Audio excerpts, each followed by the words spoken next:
Hello, welcome. In Victorian-era London, a single clue could uncover a web of secrets hidden for decades. When a mysterious woman seeks Sherlock Holmes' help to solve her father's strange disappearance, Holmes and Dr. Watson are drawn into a case involving a lost treasure, a secret agreement, and a deadly revenge. This marks the beginning of one of Holmes' most thrilling investigations, The Sign of the Four. Don't forget to like the video and subscribe to the channel. If you're ready, let's get started. Sherlock Holmes took his bottle from the corner of the mantelpiece and his hypodermic syringe from its neat morocco case. With his long, white, nervous fingers he adjusted the delicate needle and rolled back his left shirt cuff. For some little time his eyes rested thoughtfully upon the sinewy forearm and wrist all dotted and scarred with innumerable puncture marks. Finally he thrust the sharp point home, pressed down the tiny piston, and sank back into the velvet-lined armchair with a long sigh of satisfaction.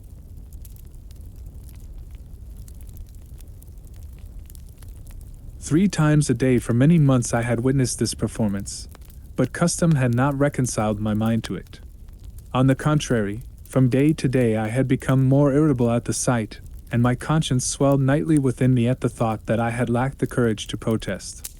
Again and again I had registered a vow that I should deliver my soul upon the subject, but there was that in the cool, nonchalant air of my companion which made him the last man with whom one would care to take anything approaching to a liberty.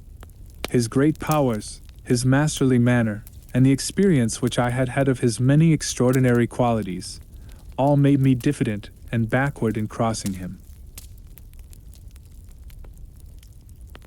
Yet upon that afternoon, whether it was the bone which I had taken with my lunch, or the additional exasperation produced by the extreme deliberation of his manner, I suddenly felt that I could hold out no longer.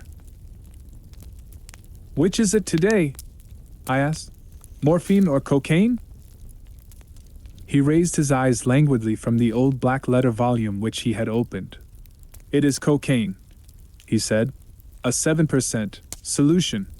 Would you care to try it?" "No, indeed," I answered brusquely. "My constitution has not got over the Afghan campaign yet. I cannot afford to throw any extra strain upon it." He smiled at my vehemence. "Perhaps you are right, Watson," he said. "I suppose that its influence is physically a bad one. I find it, however, so transcendently stimulating and clarifying to the mind that its secondary action is a matter of small moment. But consider," I said earnestly. "Count the cost. Your brain may, as you say, be roused and excited, but it is a pathological and morbid process, which involves increased tissue change and may at last leave a permanent weakness. You know, too, what a black reaction comes upon you. Surely the game is hardly worth the candle. Why should you, for a mere passing pleasure, risk the loss of those great powers with which you have been endowed? Remember that I speak not only as one comrade to another, but as a medical man to one for whose constitution he is to some extent answerable." He did not seem offended. On the contrary, he put his fingertips together and leaned his elbows on the arms of his chair, like one who has a relish for conversation. My mind," he said, "rebels at stagnation. Give me problems, give me work, give me the most abstruse cryptogram or the most intricate analysis, and I am in my own proper atmosphere. I can dispense then with artificial stimulants. But I abhor the dull routine of existence. I crave for mental exaltation. That is why I have chosen my own particular profession, or rather created it, for I am the only one in the world." "The only unofficial detective?" I said, raising my eyebrows. "The only unofficial consulting detective," he answered. "I am the last and highest court of appeal in detection.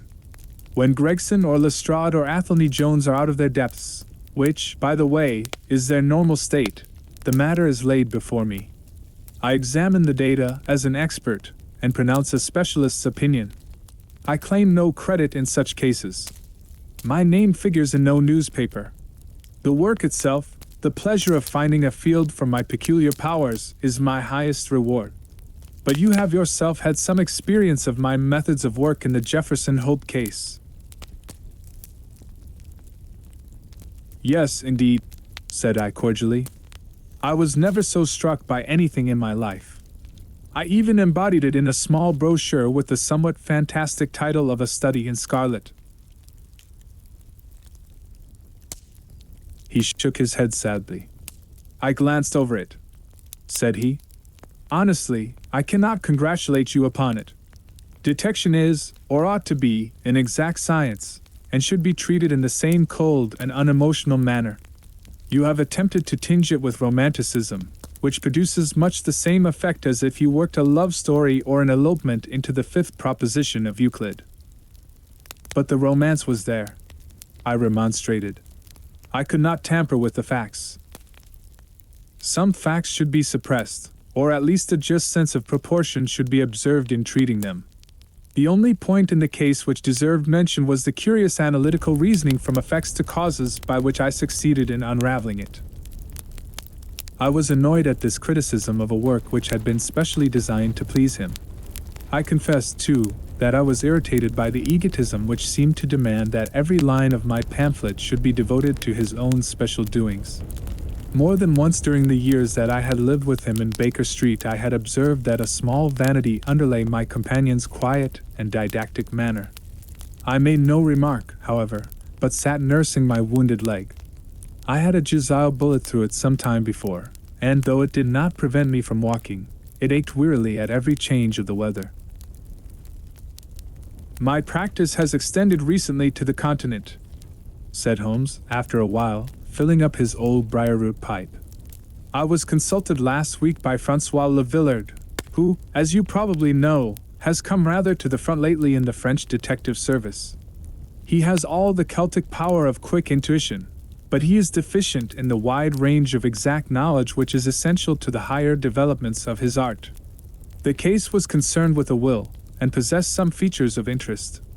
I was able to refer him to two parallel cases, the one at Riga in 1857, and the other at St. Louis in 1871, which have suggested to him the true solution. Here is the letter which I had this morning acknowledging my assistance.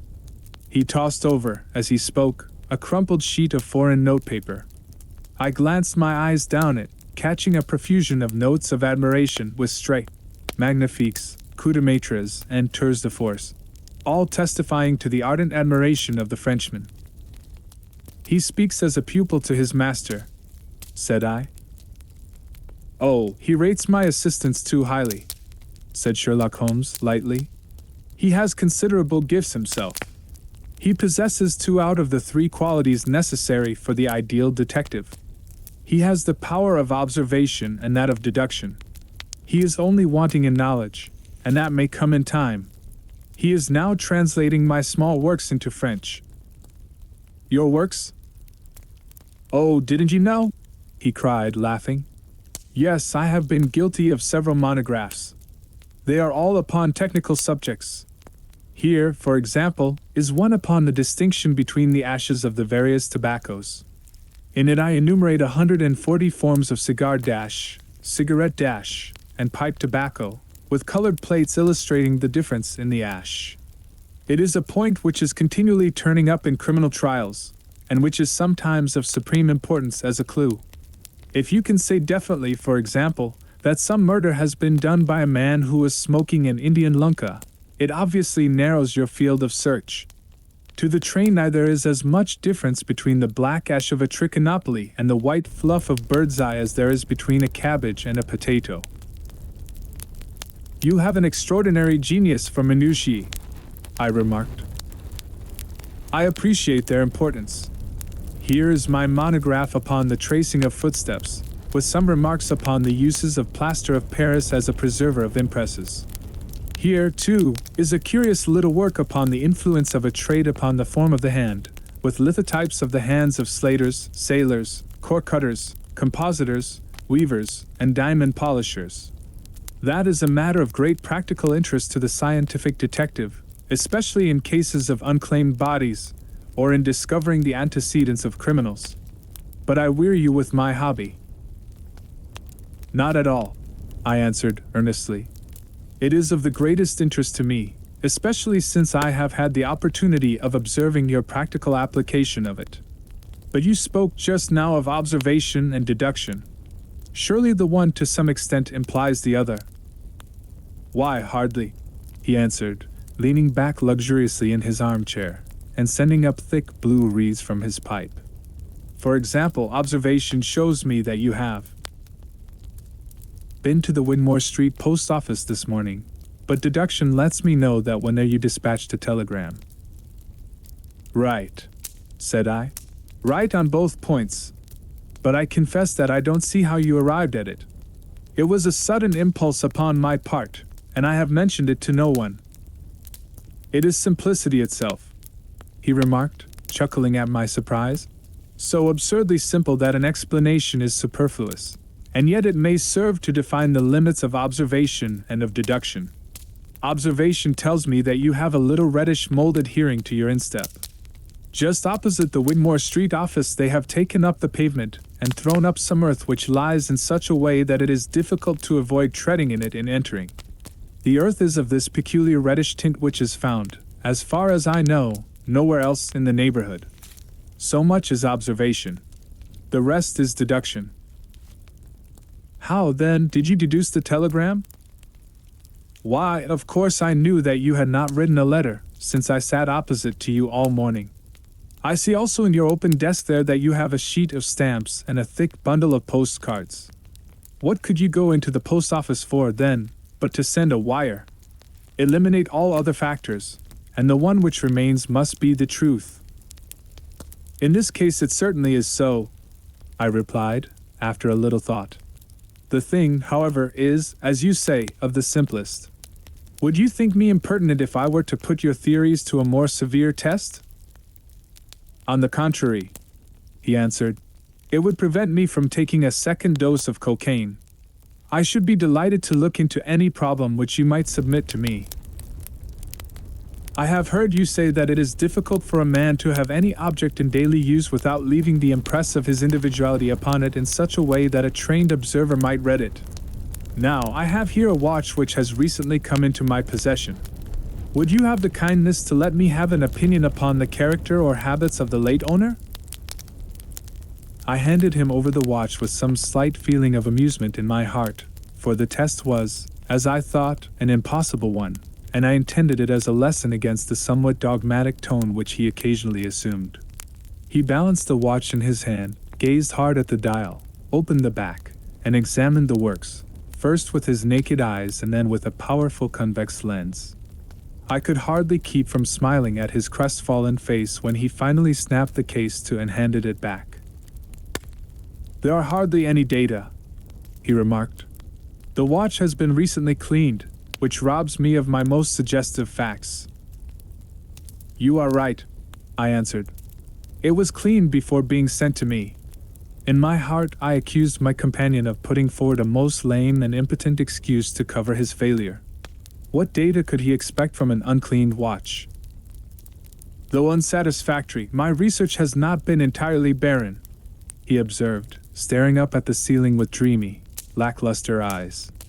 "Subject to your correction, I should judge that the watch belonged to your elder brother, who inherited it from your father. That you gather, no doubt, from the H.W. upon the back?" "Quite so. The W suggests your own name. The date of the watch is nearly 50 years back, and the initials are as old as the watch, so it was made for the last generation. Jewelry usually descends to the eldest son, and he is most likely to have the same name as the father. Your father has, if I remember right, been dead many years. It has, therefore, been in the hands of your eldest brother." "Right, so far," said I. "Anything else?" "He was a man of untidy habits, very untidy and careless. He was left with good prospects, but he threw away his chances, lived for some time in poverty with occasional short intervals of prosperity, and finally, taking to drink, he died. That is all I can gather." I sprang from my chair and limped impatiently about the room with considerable bitterness in my heart. "This is unworthy of you, Holmes," I said. "I could not have believed that you would have descended to this. You have made inquiries into the history of my unhappy brother, and you now pretend to deduce this knowledge in some fanciful way. You cannot expect me to believe that you have read all this from his old watch. It is unkind, and, to speak plainly, has a touch of charlatanism in it." "My dear doctor," said he kindly, "pray accept my apologies. Viewing the matter as an abstract problem, I had forgotten how personal and painful a thing it might be to you. I assure you, however, that I never even knew that you had a brother until you handed me the watch." "Then how in the name of all that is wonderful did you get these facts? They are absolutely correct in every particular." "Ah, that is good luck. I could only say what was the balance of probability. I did not at all expect to be so accurate. But it was not mere guesswork." No, I never guess. It is a shocking habit, destructive to the logical faculty. What seems strange to you is only so because you do not follow my train of thought or observe the small facts upon which large inferences may depend. For example, I began by stating that your brother was careless. When you observe the lower part of that watch case, you notice that it is not only dinted in 2 places, but it is cut and marked all over from the habit of keeping other hard objects, such as coins or keys, in the same pocket. Surely it is no great feat to assume that a man who treats a 50-guinea watch so cavalierly must be a careless man. Neither is it a very far-fetched inference that a man who inherits one article of such value is pretty well provided for in other respects. I nodded, to show that I followed his reasoning. "It is very customary for pawnbrokers in England, when they take a watch, to scratch the number of the ticket with a pinpoint upon the inside of the case. It is more handy than a label, as there is no risk of the number being lost or transposed. There are no less than 4 such numbers visible to my lens on the inside of this case. Inference, that your brother was often at low water. Secondary inference, that he had occasional bursts of prosperity, or he could not have redeemed the pledge. Finally, I ask you to look at the inner plate, which contains the keyhole. Look at the thousands of scratches all round the hole, marks where the key has slipped. What sober man's key could have scored those grooves? But you will never see a drunkard's watch without them. He wins it at night, and he leaves these traces of his unsteady hand. Where is the mystery in all this?" "It is as clear as daylight," I answered. "I regret the injustice which I did you. I should have had more faith in your marvelous faculty. May I ask whether you have any professional inquiry on foot at present?" "None. Hence the cocaine. I cannot live without brain work. What else is there to live for? Stand at the window here. Was ever such a dreary, dismal, unprofitable world? See how the yellow fog swirls down the street and drifts across the dun-colored houses. What could be more hopelessly prosaic and material? What is the use of having powers, doctor, when one has no field upon which to exert them? Crime is commonplace, existence is commonplace, and no qualities save those which are commonplace have any function upon earth." I had opened my mouth to reply to this tirade, when with a crisp knock our landlady entered, bearing a card upon the brass salver. "A young lady for you, sir," she said, addressing my companion. "Miss Mary Morstan," he read. I have no recollection of the name. Ask the young lady to step up, Mrs. Hudson. Don't go, doctor. I should prefer that you remain." Miss Morstan entered the room with a firm step and an outward composure of manner. She was a blonde young lady, small, dainty, well-gloved, and dressed in the most perfect taste. There was, however, a plainness and simplicity about her costume which bore with it a suggestion of limited means. The dress was a somber grayish beige, untrimmed and unbraided, and she wore a small turban of the same dull hue, relieved only by a suspicion of white feather in the side. Her face had neither regularity of feature nor beauty of complexion, but her expression was sweet and amiable, and her large blue eyes were singularly spiritual and sympathetic.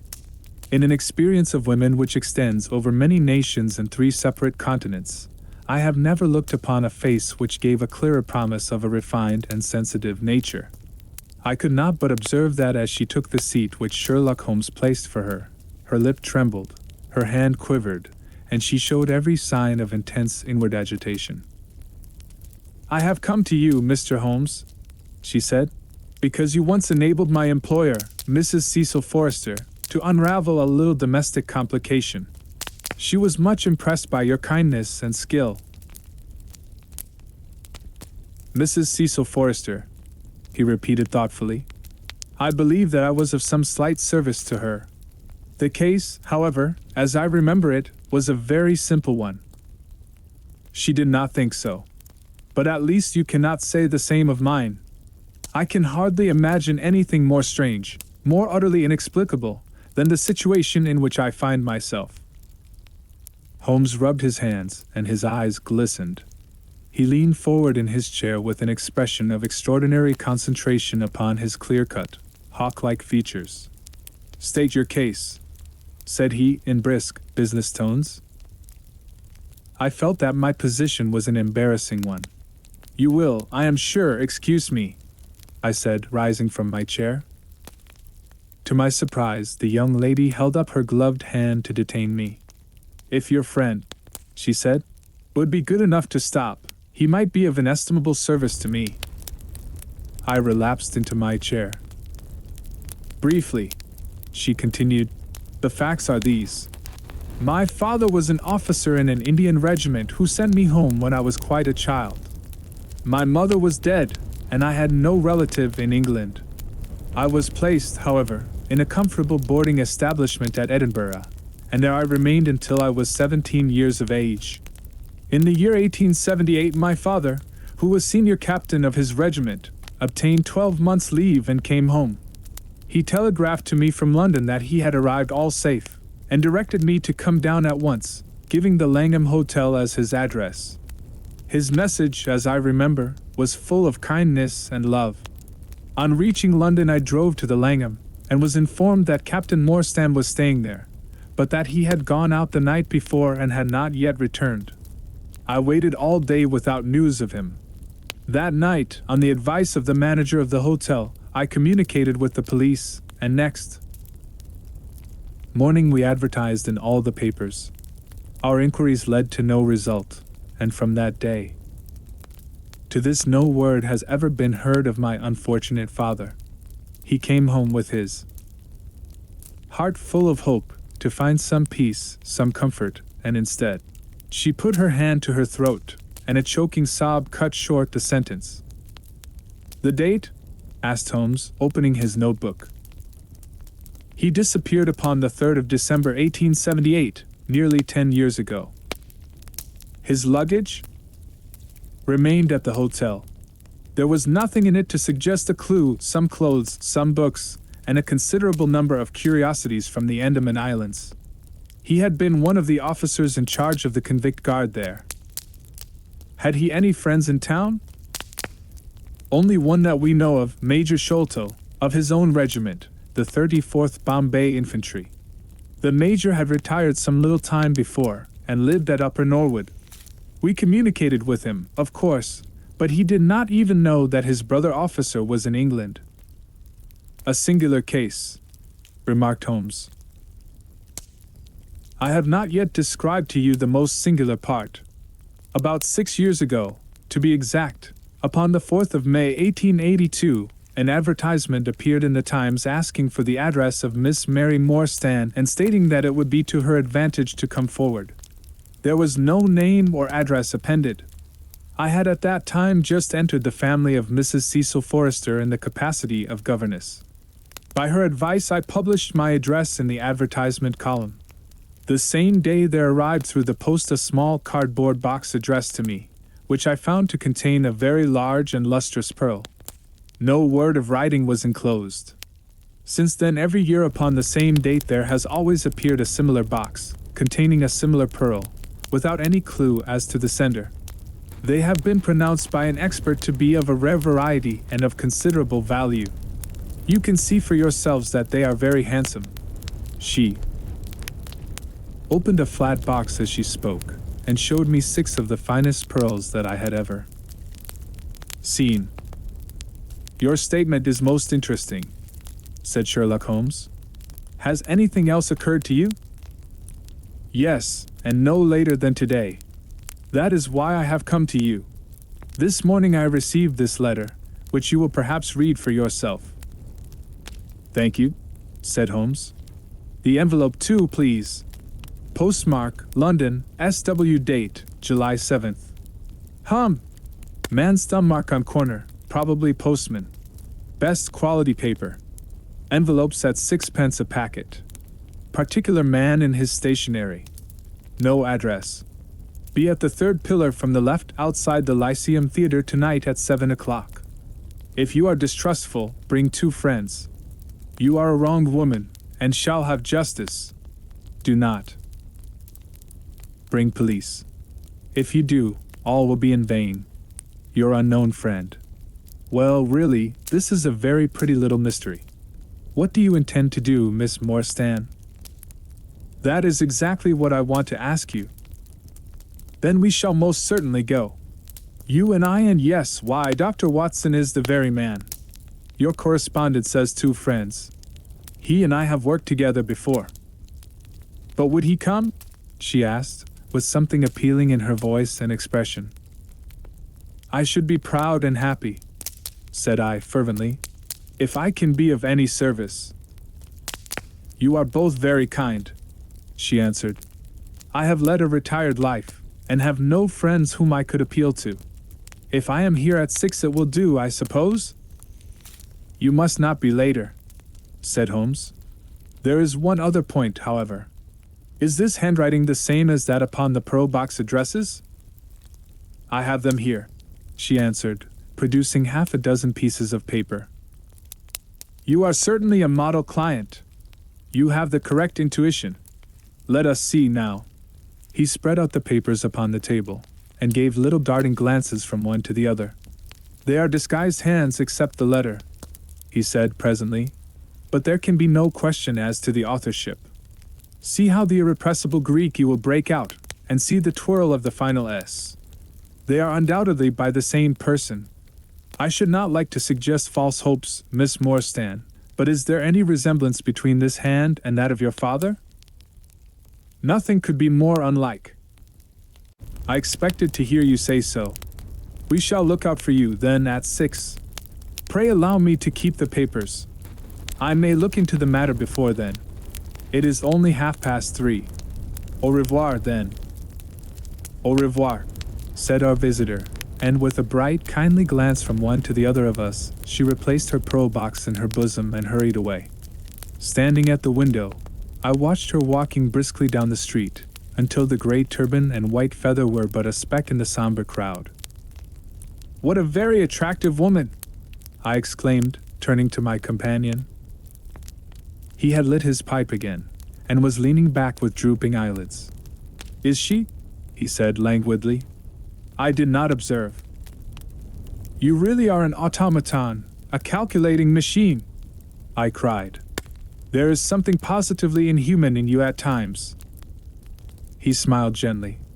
"It is of the first importance," he said, "not to allow your judgment to be biased by personal qualities. A client is to me a mere unit, a factor in a problem. The emotional qualities are antagonistic to clear reasoning. I assure you that the most winning woman I ever knew was hanged for poisoning 3 little children for their insurance money, and the most repellent man of my acquaintance is a philanthropist who has spent nearly $250,000 upon the London poor. In this case, however, I never make exceptions. An exception disproves the rule.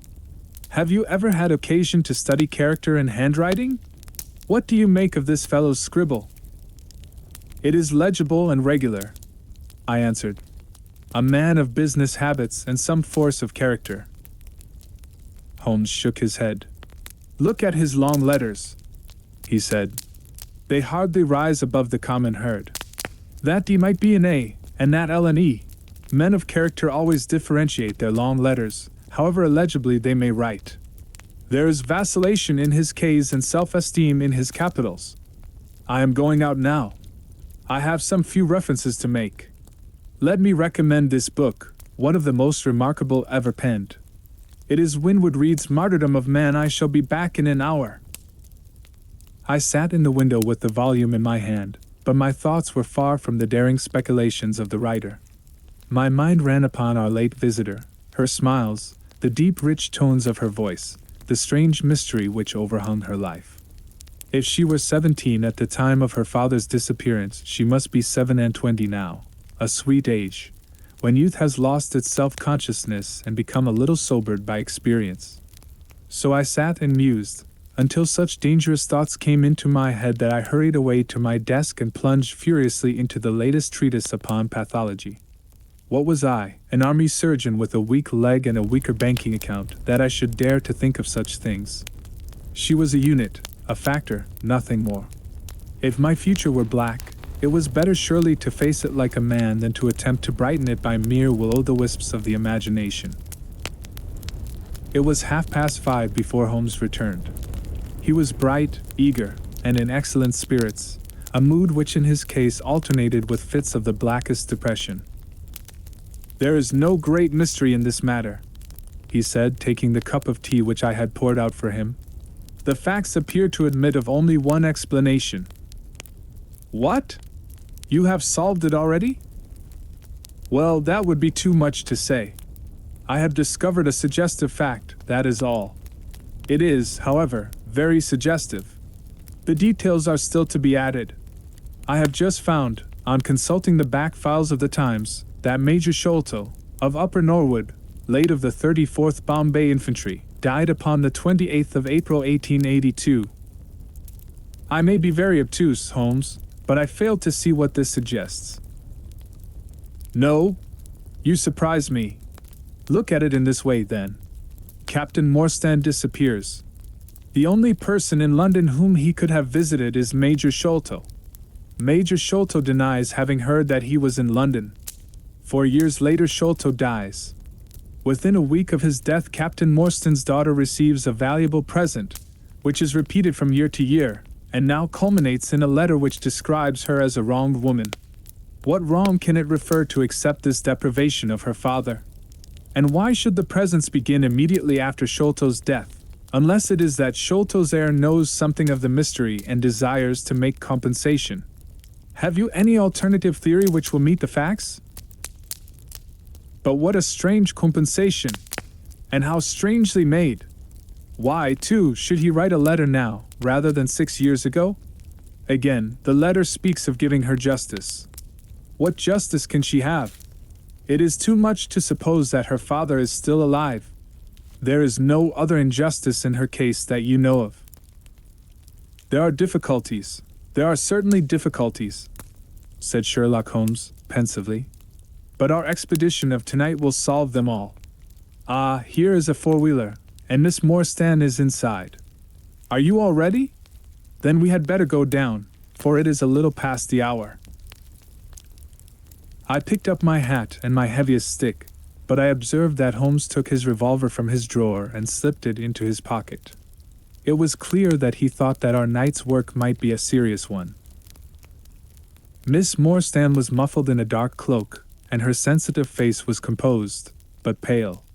She must have been more than woman if she did not feel some uneasiness at the strange enterprise upon which we were embarking, yet her self-control was perfect, and she readily answered the few additional questions which Sherlock Holmes put to her.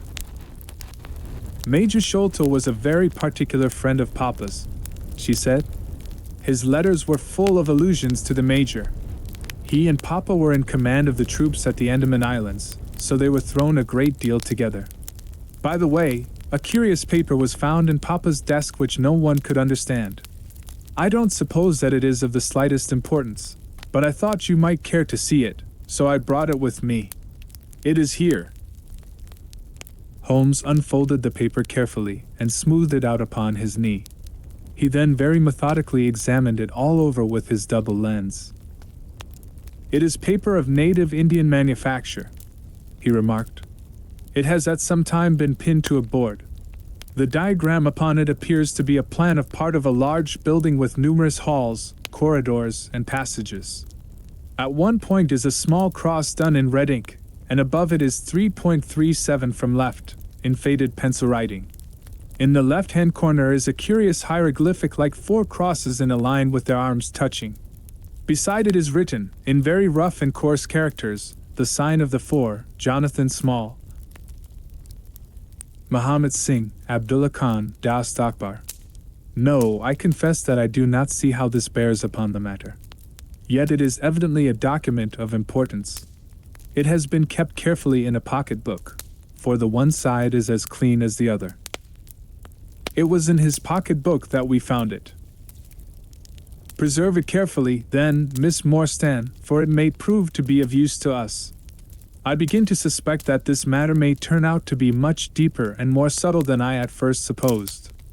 I must reconsider my ideas. He leaned back in the cab, and I could see by his drawn brow and his vacant eye that he was thinking intently. Miss Morstan and I chatted in an undertone about our present expedition and its possible outcome, but our companion maintained his impenetrable reserve until the end of our journey. It was a September evening, and not yet 7 o'clock, but the day had been a dreary one, and a dense drizzly fog lay low upon the great city. Mud-colored clouds drooped sadly over the muddy streets. Down the Strand the lamps were but misty splotches of diffused light which threw a feeble circular glimmer upon the slimy pavement. The yellow glare from the shop windows streamed out into the steamy, vaporous air, and threw a murky, shifting radiance across the crowded thoroughfare. There was, to my mind, something eerie and ghost-like in the endless procession of faces which flitted across these narrow bars of light, sad faces and glad, haggard and merry. Like all humankind, they flitted from the gloom into the light, and so back into the gloom once more. I am not subject to impressions, but the dull, heavy evening, with the strange business upon which we were engaged, combined to make me nervous and depressed. I could see from Miss Morstan's manner that she was suffering from the same feeling. Holmes alone could rise superior to petty influences. He held his open notebook upon his knee, and from time to time he jotted down figures and memoranda in the light of his pocket lantern. At the Lyceum Theatre the crowds were already thick at the side entrances. In front a continuous stream of hansoms and four-wheelers were rattling up, discharging their cargoes of shirt-fronted men and beshawled, beady-amanded women. We had hardly reached the third pillar, which was our rendezvous, before a small, dark, brisk man in the dress of a coachman accosted us. "Are you the parties who come with Miss Morstan?" he asked. "I am Miss Morstan, and these 2 gentlemen are my friends," said she. He bent a pair of wonderfully penetrating and questioning eyes upon us. "You will excuse me, miss," he said with a certain dogged manner, "but I was to ask you to give me your word that neither of your companions is a police officer." "I give you my word on that," she answered. He gave a shrill whistle, on which a street Arab led across a four-wheeler, and opened the door. The man who had addressed us mounted to the box, while we took our places inside. We had hardly done so before the driver whipped up his horse, and we plunged away at a furious pace through the foggy streets. The situation was a curious one. We were driving to an unknown place, on an unknown errand. Yet our invitation was either a complete hoax, which was an inconceivable hypothesis, or else we had good reason to think that important issues might hang upon our journey. Miss Morstan's demeanor was as resolute and collected as ever. I endeavored to cheer and amuse her by reminiscences of my adventures in Afghanistan, but to tell the truth, I was myself so excited at our situation and so curious as to our destination that my stories were slightly involved. To this day she declares that I told her one moving anecdote as to how a musket looked into my tent at the dead of night, and how I fired a double-barreled tiger cub at it. At first I had some idea as to the direction in which we were driving, but soon, what with our pace, the fog, and my own limited knowledge of London, I lost my bearings, and knew nothing, save that we seemed to be going a very long way. Sherlock Holmes was never at fault, however, and he muttered the names as the cab rattled through squares and in and out by tortuous by-streets. "Rochester Row," said he. "Now Vincent Square." Now we come out on the Vauxhall Bridge Road. We are making for the Surrey side, apparently. Yes, I thought so. Now we are on the bridge. You can catch glimpses of the river. We did indeed get a fleeting view of a stretch of the Thames with the lamps shining upon the broad, silent water, but our cab dashed on, and was soon involved in a labyrinth of streets upon the other side. Wordsworth Road, said my companion. Priory Road. Lark Hall Lane. Stockwell Place. Robert Street. Cold Harbor Lane. Our quest does not appear to take us to very fashionable regions. We had, indeed, reached a questionable and forbidding neighborhood. Long lines of dull brick houses were only relieved by the coarse glare and tawdry brilliancy of public houses at the corner.